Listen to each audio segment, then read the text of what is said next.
Hi, Minnesota Bound podcast listeners. I'm Realtor Heather Womack. I grew up in Minnesota and love all the outdoor activities we have here. In fact, I love Minnesota so much that I moved back here from Europe to raise my family in the land of beautiful hikes, refreshing clear lakes, and winter fun. That's why I'm reaching out to the listeners of the Minnesota Bound podcast. As a realtor, I've helped hundreds of folks buy their first home, sell the home they have, purchase a lake cabin, or start investing in Minnesota real estate. If you love adventure but need some new scenery, call me. My website is heatherwomackrealty.com. That's Heather Womack, WOMACK, realty.com.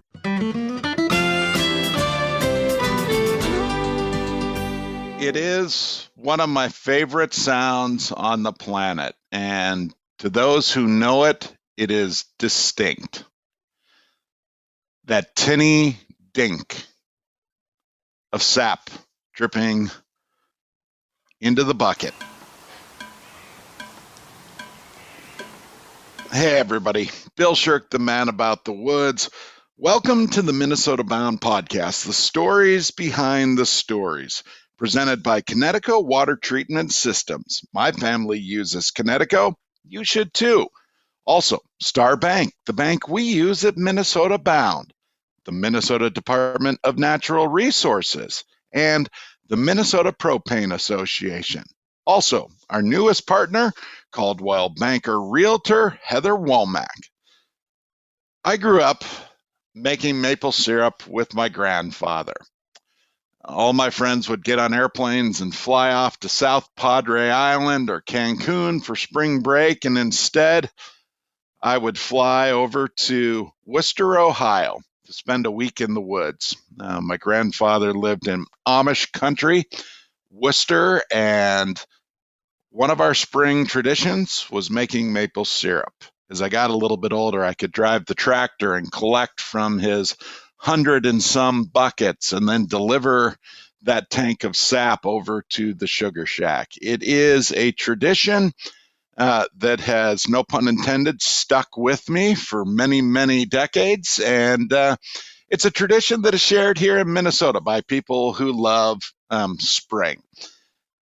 Today, joining me, one of my good friends and a sap sucker, if you call him that, Ryan McCabe. What's going on, McCabe? Not much. Thanks for having me. You definitely got bitten by this maple syrup thing. You've been at it now for several years. What piqued your interest? Actually, it was a buddy at work who had some property up in Wisconsin, and he was telling me how he was going up and tapping some trees and boiling sap, and he was kind of telling me all about it. And it was that this time of the year where you're looking for something to do outside. You've been cooped up all winter and it's starting to get nice out, but you really can't, there isn't a ton to do outside. So he gave me a couple spiles and just said, hey, if you've got some maple trees, give it a shot. So I went out one year and drilled a couple holes, and after I did that, then I was pretty kind of taken back by it. And so I went to this local farm supply store and bought a couple more and then it was something that my oldest son and I could do together, and it just kind of became this tradition for my son and I to do this in the spring. And as the years gone by, he's gotten more into it and can do more of it, and it's something that we both look forward to doing together. Yeah, it is a special tradition. And for a lot of people who do it, the rewards are huge, right? But the end result isn't necessarily, right? It's not Exactly. like you're going to end up with 60 gallons of maple syrup at the end of the season. For a lot of people, it's just a couple of gallons, but it is the process that is so profound. Exactly. Yeah, it's all the work that goes into it that like everything else in life, it's not the destination, it's the journey that matters. So it's the process of doing everything, and then in the end you end up with a little bit of syrup, which is great, but you'll never remember, the syrup. You remember the process of making the syrup. Yeah. All right. So let's talk through the process and the timing. You're a hockey coach, Yep. a Yep. youth hockey coach. So you spend all winter on the ice, right? The days blend together. Time blurs. It's 40 below zero. There's snow here in Minnesota. And then one day you just wake up and you start thinking maple syrup. Yep. And Yeah. what do you do? What's your process? How do you start? So the first thing, obviously there's, all the equipment you have to acquire, but that can be done over time, and that can, as probably most people, I started off pretty basic, but And what yearly, is that equipment?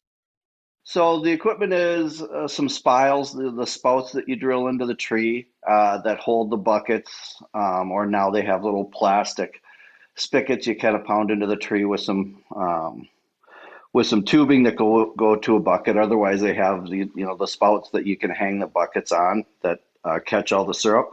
So that's the first thing. You need a way to collect the syrup, and then you have your evaporator, and there's also, they run the gamut from cinder block, put together makeshift stoves, kind of like a rocket stove, if you will, Yep. to I started off with took a 55-gallon barrel and bought a wood burning stove kit that gave me a door and some legs and a way to mount a smokestack. And then I just had a local neighbor cut the top or the side off of it so that I could have put a pan on there.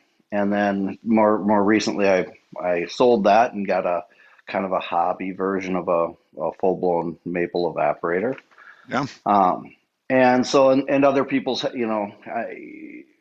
other people do reverse osmosis, like what you would have in your house, similar to, your sponsor, Connecticut, that, for those people who don't, because it's a 40-to-1, you spend a lot of time, wood and everything to burn off 40 gallons to get one.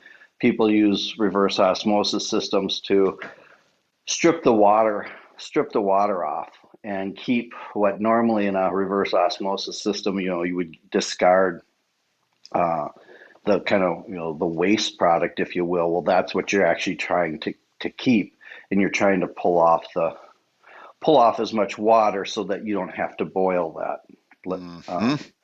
So, and then you need, canning equipment, whether it's bottles or mason. I just do mason jars because they're easier, and some filters, and there's all sorts of paraphernalia that goes with it. But basically a bucket, you can cook it right on your. And I made the mistake of cooking it in the house one year, which Wow. I would not recommend that. Every wall of our house was sticky for a year, and the countertops were sticky. It was scorched our wedding pans, and I was not very popular. So anyway, it's one of these. It's a hobby, and probably like anything, but more so you make a ton of mistakes, and that's how you learn. But it adds up after time, all the mistakes you make. So, and I think when it starts costing you money, then the lessons really sink in. Sure. And you paint a dark picture, but it's not that bad, right? No, not at all. It's a process. You tap trees. You wait almost like you're waiting for Christmas morning. Yes. Because you look for a forecast, and the rule of thumb is actually quite simple. It's just a matter of when you get the right weather. Absolutely. Temps above freezing, tickling 40 during the day, freezing at night. Yep. And that's exactly. just waking the trees up from sort of their winter hibernation. Correct. And when it really goes, when the weather is right, I remember I would get up at Grandpa's house, and I felt like a kid on Christmas morning. I wanted Grandma to get through breakfast so I could rip down to the sugar shack, get on the tractor, get out in the woods, and see if there was an inch of sap in the bottom of those old tin buckets or if it was running over the top. And sometimes it would run over the top. Yes. Yeah. And it's exactly like you said. I mean, I wake up in the morning and, I'm every day I'm watching the weather. What's it going to be like tomorrow? And then I go out and, check the buckets a couple times a day just to see how it's running. But it's like Christmas. You've anticipated this time of year for so long, and you get really excited when stuff's running, and you get a little disappointed when it's not, but it's Mother Nature. Right. All right. So you collect the sap. Everyone has a different number, but the rule of thumb is about 40 gallons of sap to make 1 gallon of syrup. Exactly. And you start gathering sap. And then what happens? Well, actually, I should back up. How do you guys do it by hand? Do you have a tractor? What do you do? We do it by hand. We're very, very, very small. We had in the years past, we'd always done just 10 taps. This year, we doubled it to 20 taps, but we just go out once a day. Depending on the weather and how much is in the bucket, if there's enough to collect, we'll collect it and we'll put it in a larger container, like a plastic garbage can that we've got buried in a snowbank to keep the sap cool. Yeah. And then when we have enough, then we boil, or if we have if it's really running, we have that reverse osmosis system that we'll start the fire and we'll start boiling. And in the meantime, as that's heating up and we're waiting to add sap, we'll run what we haven't added to the evaporator.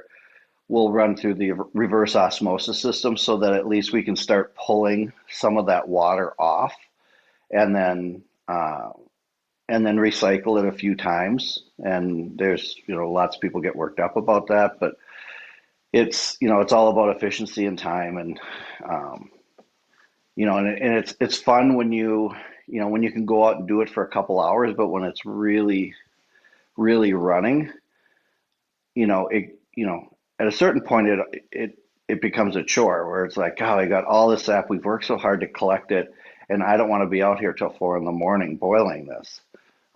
So that's where the reverse osmosis comes in and helps speed up your boils and reduce some of your costs as far as firewood and probably most importantly, time. Sure. And then you just sit and you just watch. Yeah, lots of thinking that goes on.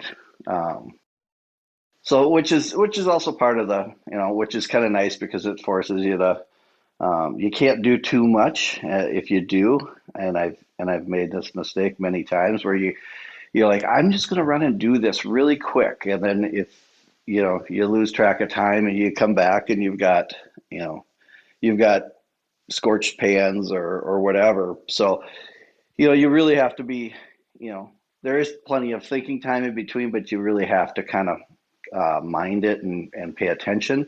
But it's, that's why I do it. It's this time of the year, it gets me outside, gets me doing something, and just, the smell of the fire and the sound of the boiling sap. And as that pan gets closer to sap, the steam that comes off of it just smells intoxicating. It's magical. Yeah, it really, my son came home from somewhere last night, and he was laughing at me because I was standing over the evaporator and just inhaling the steam because it smelled so good. And he laughed, but then and started to tease me, but then he proceeded to do the same thing. He tried. You did it, yeah. And almost like the sound of sap dropping into a bucket, the sensation of that steam, right? Yes. I can tell you, at the Sherck Sugar Shack, my grandfather had an exhaust fan in the wall of the cabin. and I don't know what size it was. It was 24 inches across or whatever, because we had a rather large boiling system and all that evaporation inside the shack. It's almost like it gets foggy, so you have to get that out. And I would just go and stand outside in the exhaust. Yeah.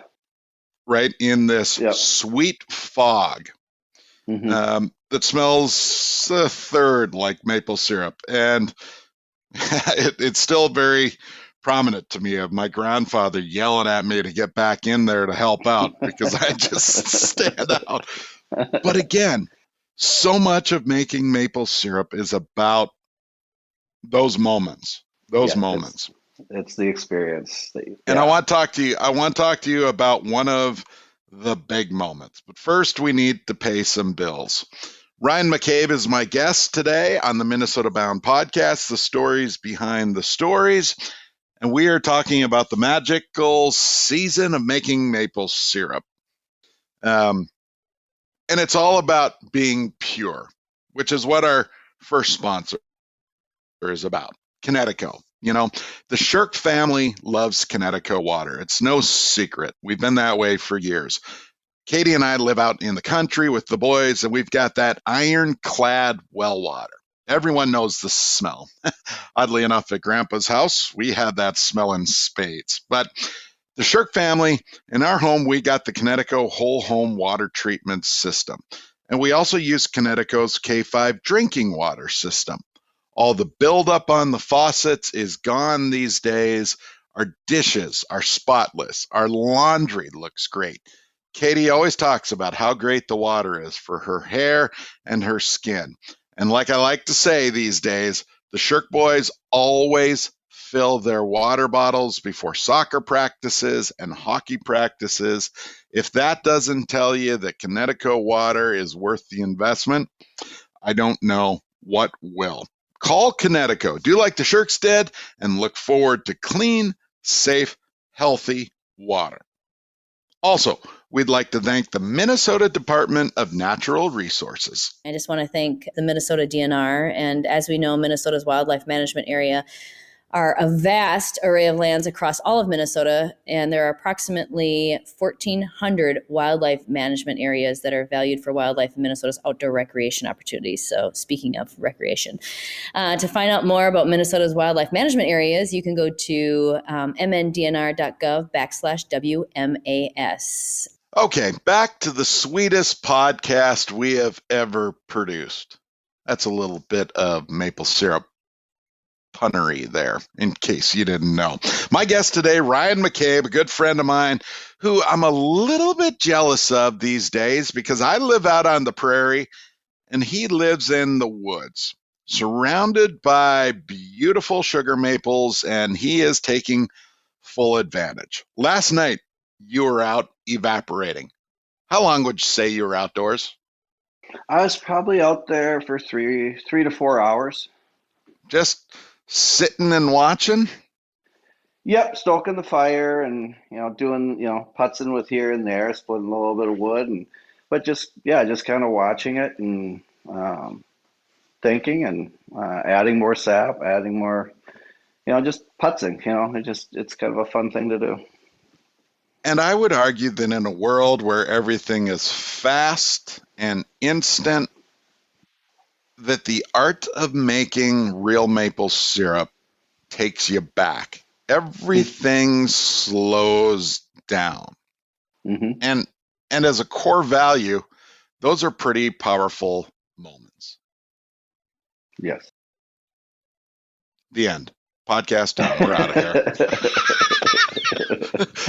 I know it sounds a little bit thick, right? But to be able to just sit and unwind and not have deadlines and electronics and all that jazz, to just stare at fire, which is almost mesmerizing. And I would argue that watching an evaporator with sap boiling down is a little bit the same way. Very much so. Yeah, very much so.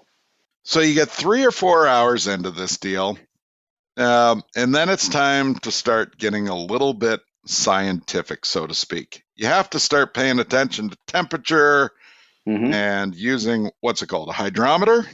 Yep, exactly. What do you do? So as the water boils at 212, syrup is finished at 219, give or take. And this is some of the science is beyond me, but barometric pressure comes into effect, but so as it gets closer, it takes more energy and to boil off, the water from the sap. Your temperature starts rising. So once you start seeing it go above 212, you're getting closer to having finished sap.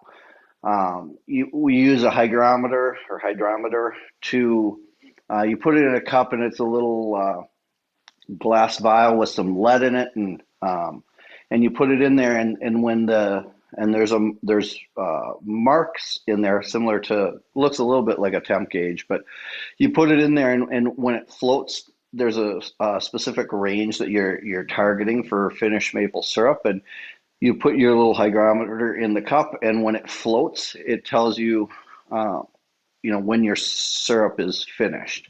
Yep. And that And process then, kind of happens quickly, right? It's you boil for hours and hours and hours, and then that last sort of finishing time, it all kind of goes quickly. yes, and that's where, at least for me, I got into a lot of trouble. Is you're so used to, you're trying to burn off, 39 to 40 gallons, and it takes a long time. But once you get most of that water out of there, there isn't much water left to be evaporated, and then that last little bit goes very, very fast, to the point of, that year I was trying to do it inside the house, and peeled off all the wallpaper off the walls. I was literally watching it, and it was before I had the hygrometer, but literally watching it. And my first year, I didn't realize how I was so used to Aunt Jemima, corn syrup based syrup that most people are familiar with, and how thick that was. So I was waiting for my maple syrup to thicken up, if you will. And it sure did. Yeah, exactly. And I happened to be watching it, and I was literally watching it, and all of a sudden there was a puff of smoke Oh or boy. steam, and as fast as I could blow it away, it went from liquid to crystal, like Yep. in a blink of an eye. And so, anyways, yeah, it happens really, really quickly. So you really have to be paying attention at the end. What we've done, or the way we do it now, is we get it it is very hard to finish it on your evaporator, because it's so hard to control the heat. You're dealing with such a large area. So we get it very close, and then we pull it off, and then I just put it in gallon jugs, and I put it in the fridge. And this was last year was the first year we did it, and it was a game changer for us. So we'd get it very, very close, pull it off, store it in the fridge, and then once the season is over, then I have a electric cooktop that I set up in the shed, and then I just finish everything out there in one big batch, because with the electric heat, I can really control the boil. And then I have a 50 cup coffee urn that, as I finish it, I put it in there to keep it warm. And then once I get it all finished off, I've got, my coffee urn there with, hot syrup that it's keeping it hot. And then I can just bottle it from there. And that made the process so much more efficient. And, one setup, one cleanup, because it's messy. I mean, trying to do it after every batch, there was syrup all over the house, all over the kitchen. You had to wash everything. And if you did that, 3 times a week, it was a chore. See, you figured it out. Slowly but surely. A lot of people who do it and do it well, they finish separate of the evaporator. That they take it off, and in our case, it was a propane fired, almost like a oversized camp grill sort of thing, but you could regulate heat and you could get it finished just the way you wanted. Interestingly enough, my grandfather, when I was a kid, never let me be part of that process. Any idea why?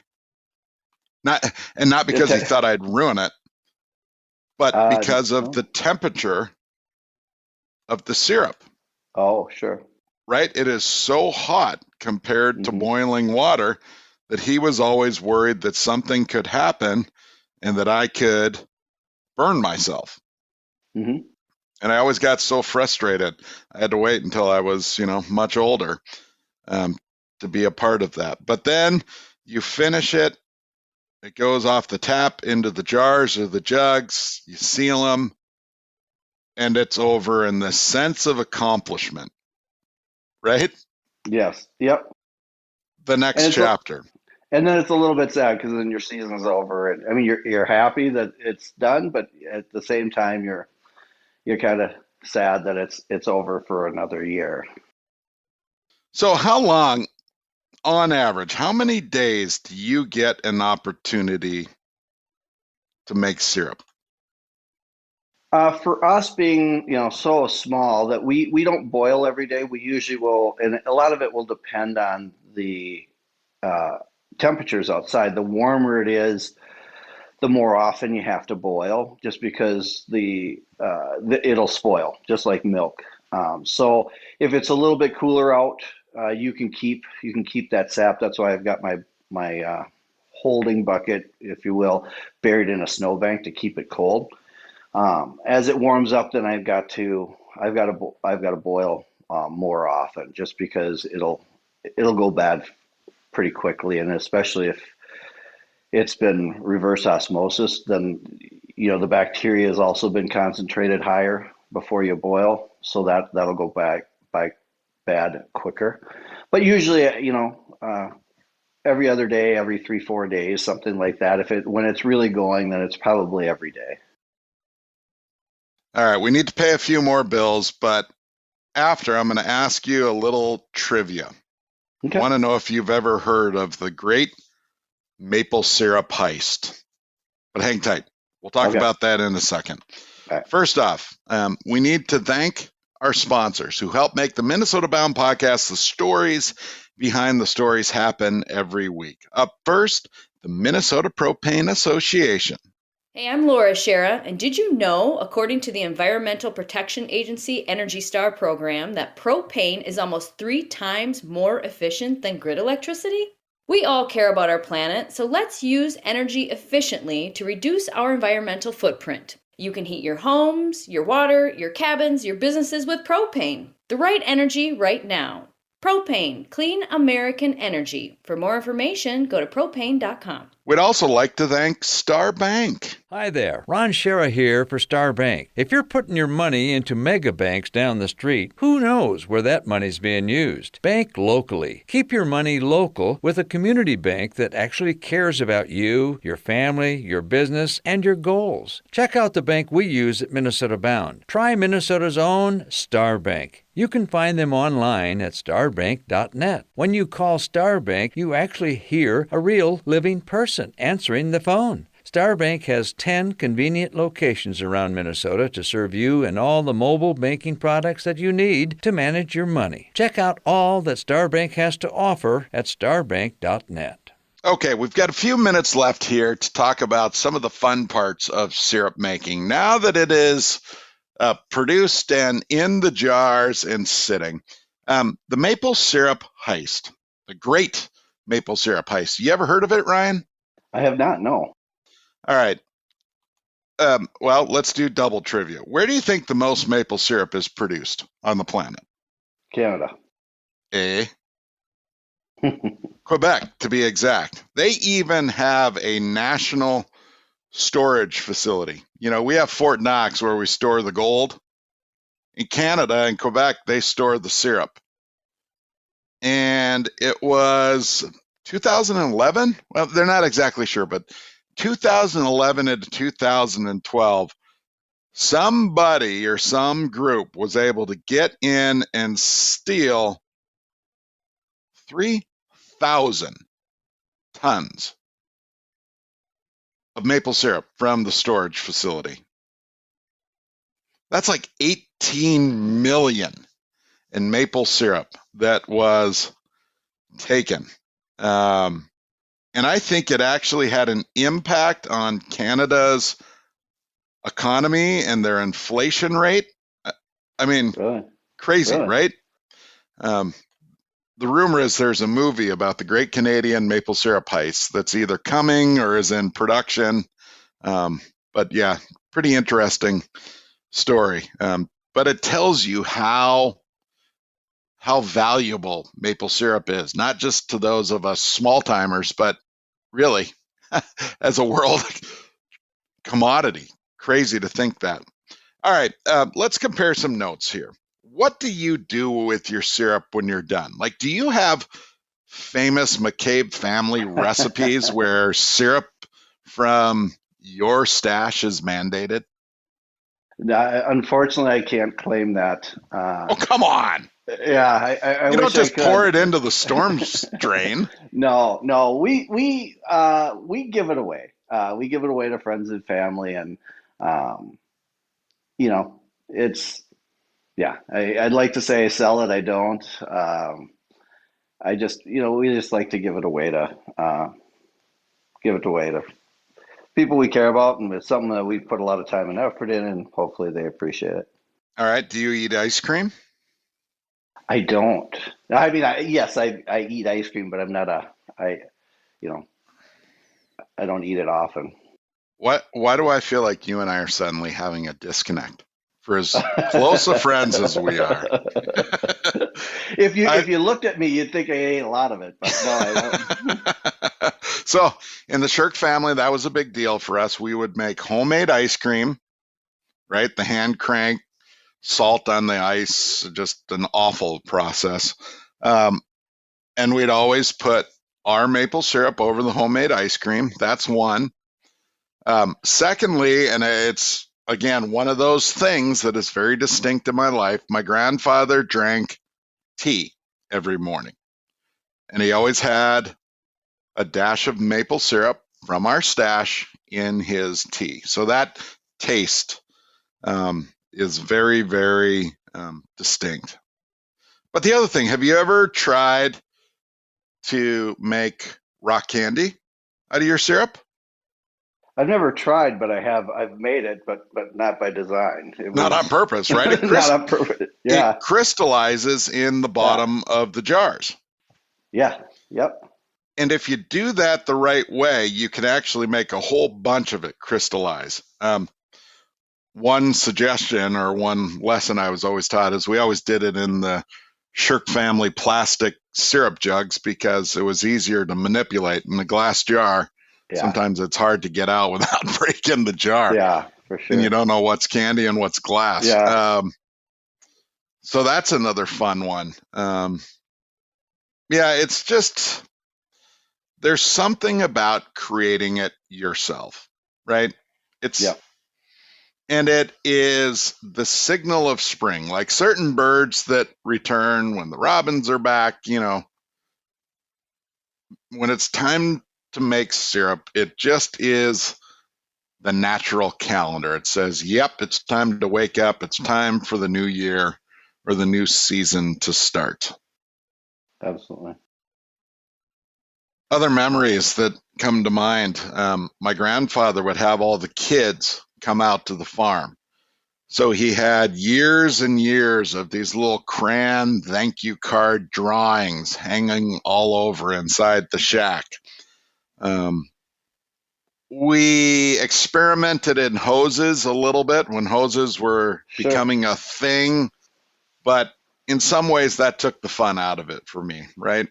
Yeah. I didn't want to join hose and string it up and down the bluffs, and I wanted the old school stuff. I wanted the sound of the bucket. I wanted the homemade tin covers over the tops, and that was the process for me.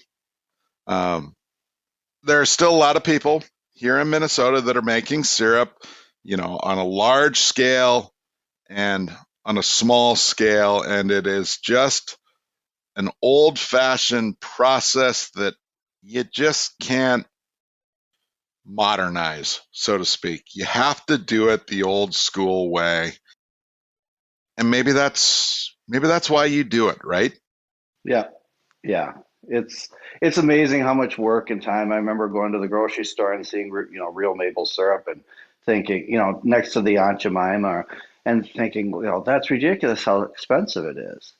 And now having done it, even if I sold it at that price at the grocery store, it would still be about three times.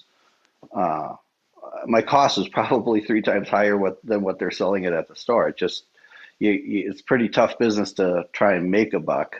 But yeah, it's fun to do it the old-fashioned way. There hasn't been a lot of innovation. There are some groups out east and that are really changing the way syrup is being made, but by and large, 99% of all the syrup producers are still doing it for the most part the same way they have for the last couple 100 years. A little pointer if you want to get started or you want a little bit of information. I'm biased. There is a famous Amish hardware in Ohio called Lehman's, Lehman. That's Lehman's Hardware off Kidron Road, not too far from Kidron, Ohio. But they sell a lot of the supplies used, and they have a lot of information, so you can look up Lehman's. Otherwise, there are syrup associations in each state, and they're happy to help you get started. But some of it is just the trial in the air. When do I get to come over and just sit and watch? You have an open invitation. I'll keep sending you texts when I'm boiling, and if you're free and you've got nothing better to do, you can come over and I'll put you to work. There is nothing better you can do than making syrup. Ryan, thanks so much. Love that you're doing this, and I hope it continues. Thanks. Well, thanks for having me. It was fun to chat about. Outside, I should say. Continue to do it outside the house. Yes, yeah, I think very good point. Well, there you have it. That is the Minnesota Bound podcast, the stories behind the stories. And yes, we are documenting maple syrup for Minnesota Bound and some of our other television shows like Made for the Outdoors. So watch for that stories. Thanks so much for listening today. This podcast does not just happen. We have great partners, great sponsors who help us get episodes out each week. Of course, the Minnesota Bound podcast is presented by Connecticut Water Treatment Systems. Clean, safe, great tasting water. Also, the Minnesota Propane Association. We can't forget our good friends at the Minnesota Department of Natural Resources and Starbank, the bank we use at minnesotabound.com. And of course, our newest partner, Heather Womack of Caldwell Banker Realty. Thanks so much for your support. And hey, thanks to you for listening to the podcast. Until next week, don't forget to introduce a kid to the great outdoors.